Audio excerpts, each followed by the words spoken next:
Have you ever heard the phrase, "Can it run Doom"?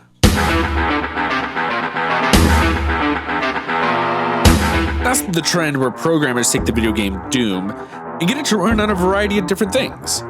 From Microsoft Word to an ATM or maybe a pregnancy test. Doom is a game that requires very little to run in terms of hardware. With the release of the source code that's very easy to work with, the sky's the limit, so long as the bare minimum is met. But now imagine a game that was the opposite. A game that required hardware that didn't exist yet to run in its best settings. A game that teased the possibility of what was possible for PC gaming. Can it run Crysis? Crysis is a 2007 game created by Crytek, the creators of the CryEngine and the original Far Cry game. Crytek is a German gaming company whose main product is their CryEngine, since they sold the rights to Far Cry in 2006 to Ubisoft. But 2 years prior, in 2004, Crytek entered into a partnership with EA to develop a game using their CryEngine, which later went on to be Crysis. Crysis was the first game that used the CryEngine 2, the successor to the CryEngine that Far Cry was built on. CryEngine 2 was very complex for 2007. The engine was very powerful for the time, allowing the game to come with photorealistic graphics, detailed, destructible environments that had physics to their destruction, and massive maps with complex lighting effects. The graphics were mind-blowing. Every graphical trick you can think of was used in some way in Crysis. There was just one problem. Nobody could run the game on max settings to see them all. Unless you're a computer nerd. Me telling you the computer parts you need to run on very high sounds like French. Alors, laissez-moi le formulaire d'un meilleur qui aura de sens.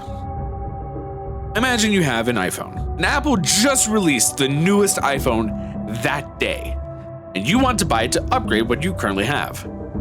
Now, say you want to watch some movies on your phone.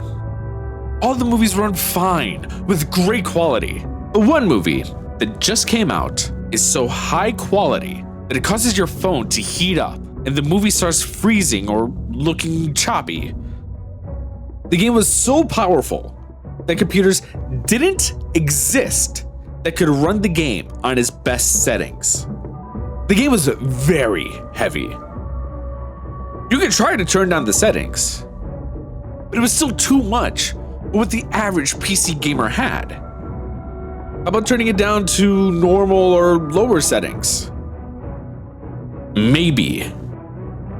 But if you wanted to be sure, the lowest settings was what you needed.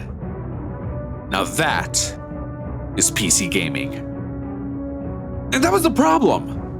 Pixel games can be fun, but when you're expecting the game to look like this, it makes the experience a lot less enjoyable.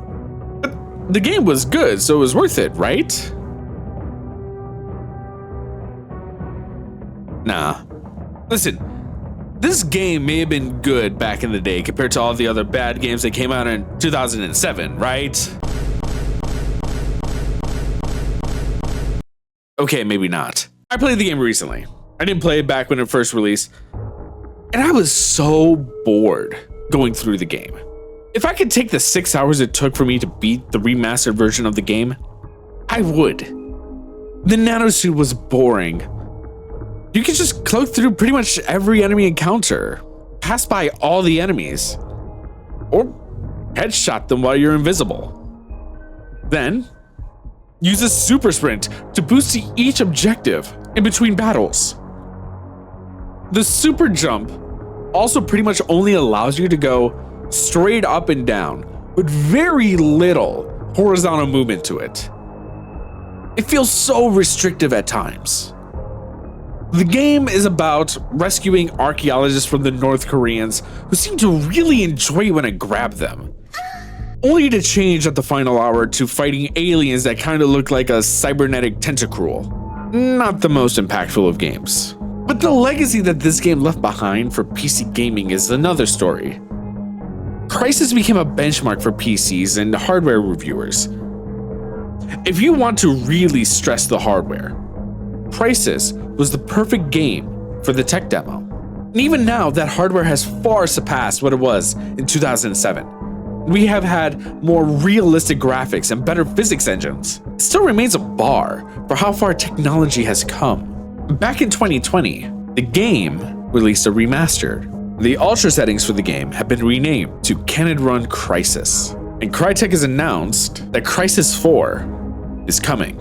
So, it'll be time to stress test our computers once again. So, let me ask you, can your computer run Crysis?